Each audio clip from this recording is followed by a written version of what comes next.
Happy Monday, nerds. So something you may or may not know about me is that I love books. I don't really know if it's like the prospect of the knowledge that you can like find in the books or just like a romanticism of like the physical copy of the book. But one way or another, ever since I was young, I've wanted to own as many books as possible. This has continued into my adult life, of course, although admittedly there were times when this was less financially advisable. Still, here we are, several years into my adult-ish life, and I have at least the start of a decent collection. I went over this in a recent video, but I didn't really show my full collection, as in addition to like the serious science books, I also have a few textbooks, I have a few of the Avatar comics, I have the start of a One Punch Man collection, and of course my compilation book of the Mario comics from the Nintendo Power magazine. However, the book I actually want to talk about today is Outliers by Malcolm Gladwell. I got this book several years ago. It's a bit crunchy for my taste, but what bothered me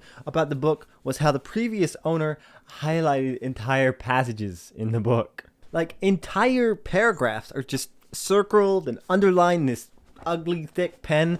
I mean, I'm all for people like getting the most out of books, but this right here, this bugs me. I didn't really know at the time why this bothered me so much, but after having a few years to think about it, I think I understand it now. See, part of what I love about books is the way that like a text can speak to different readers in different ways. When I first read The Hitchhiker's Guide to the Galaxy, I didn't catch much of like the clever prose at the beginning of the book.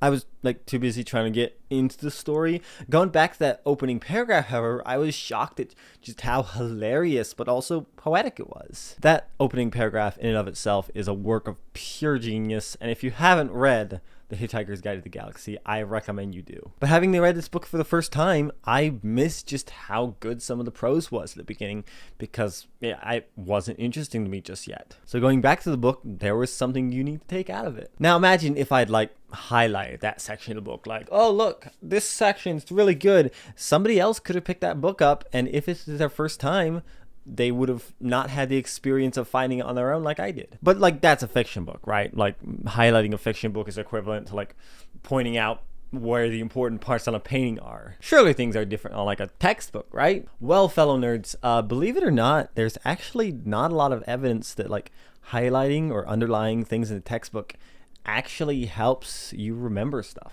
In fact, there's a lot of evidence that like the act of highlighting a passage tricks you into thinking you'll be more likely to remember it. Even when rereading a text, having highlights inevitably means that it'll change what you're going to pay attention to. You won't look at the paragraph as a whole. Instead, you'll be paying attention to the parts that you underlined or highlighted. Highlighting is a quick and easy way to make it seem like you're doing work, like you're absorbing information, but in actuality, you're keeping yourself from absorbing any new information and ruining a perfectly good book for anyone else who ever wants to try and read it. So you may be wondering, very hard, nerd, what should I do instead? Well, fellow nerds, I'm glad you asked that, because I actually have a few tips that I've picked up over the course of the last few months of having to remember a lot of information with very little study time. A great approach I found when like reading texts that you have like a harder time understanding is called active reading, where you reread different passages, break them down,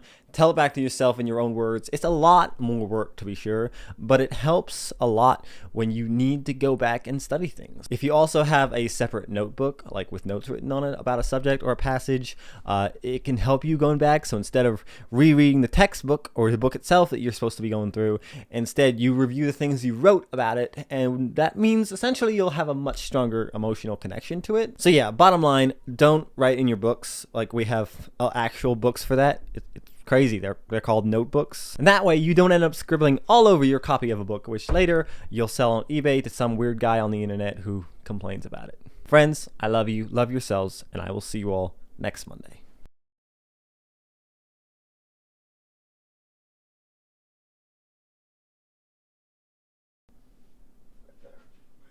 Right there. Pay attention. Pay attention to it.